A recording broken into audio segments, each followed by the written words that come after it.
Alright YouTube, it's your favorite chef, Chef G, back in the kitchen. Today we are making biscuits and gravy. Okay, so I'm going to get right into it, show you what you need so we can make this good old biscuit and gravy. Alright, right here I have a half a cup of flour. You're going to get your favorite sausage. I use Bass Farm. This is a North Carolina local pork sausage from Spring Hope, North Carolina.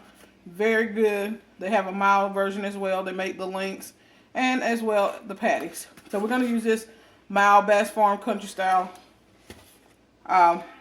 pork sausage. We're going to do some eggs to go along, just some scrambled eggs. So I got some eggs ready to go. You're going to need some half and half. You can use heavy cream if you like, or milk. I like to use half and half because it have the best of both worlds. The thinness of the milk and the creaminess of the heavy cream. So this is a well-balanced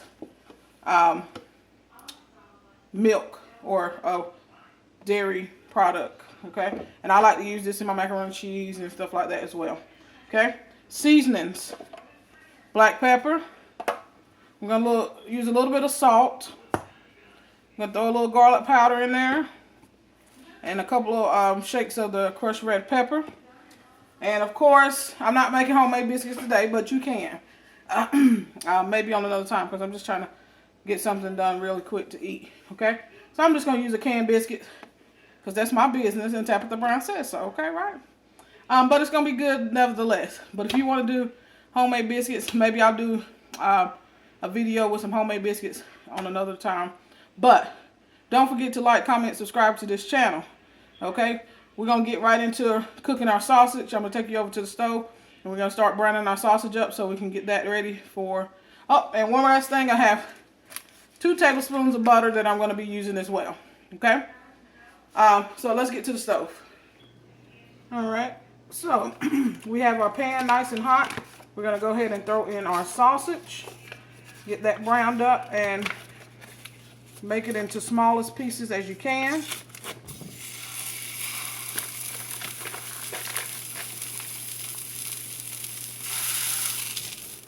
So after we get this browned up, what we'll do is add in our little couple of pieces, tablespoons of butter. We're adding our flour to make our roux. And then we'll start adding in seasonings and our heavy half and half for the actual gravy part. So we'll be back with our sausage cooked. Alright, so our sausage is ready. Got small chunks. Got a little brown on it. We don't want it too brown, so we're going to go ahead and add in our butter. Allow that to melt, and then we're going to add in the flour.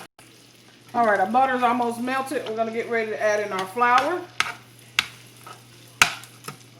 We're going to cook that for about 2 to 3 minutes.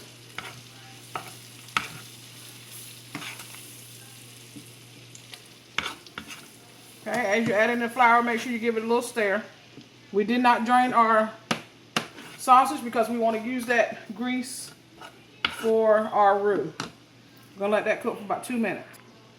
Okay, so the reason we're cooking this for 2 minutes is because we want to get that flour taste out of our roux, so we don't want it to taste pasty like flour would taste if you just put it in your mouth. So you cook it for about 2 minutes, and that also allows it to, get a little bit of color as well. We don't want too much color because we want a nice off-white gravy. Okay, so we've cooked it for 2 minutes.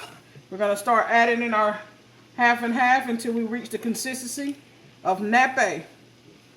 Okay, so we're going to add a little in at a time, mix it, add a little bit more, mix it until we reach our desired texture. Alright, so I use the word nappe, and nappe means to coat the back of the spoon. So that's what we want our gravy to end up doing, is to coat the back of our spoon. Okay, right now it looks a little loose, but as this simmers down, it will thicken up.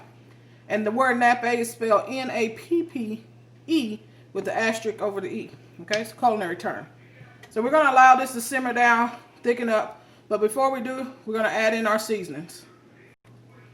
All right, we're going to go with a couple of shakes of black pepper.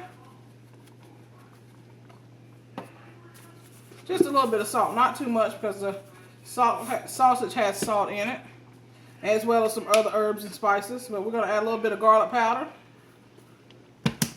and a couple of bit red pepper flakes. Just a few. Okay. This is going to simmer for another 2 to 3 minutes and we'll be ready to cook our eggs. Alright guys, our gravy is nice and thick, as you can see how it's running off the spoon. So we're ready to cook our eggs now. So we're going to scramble up some eggs and get them on.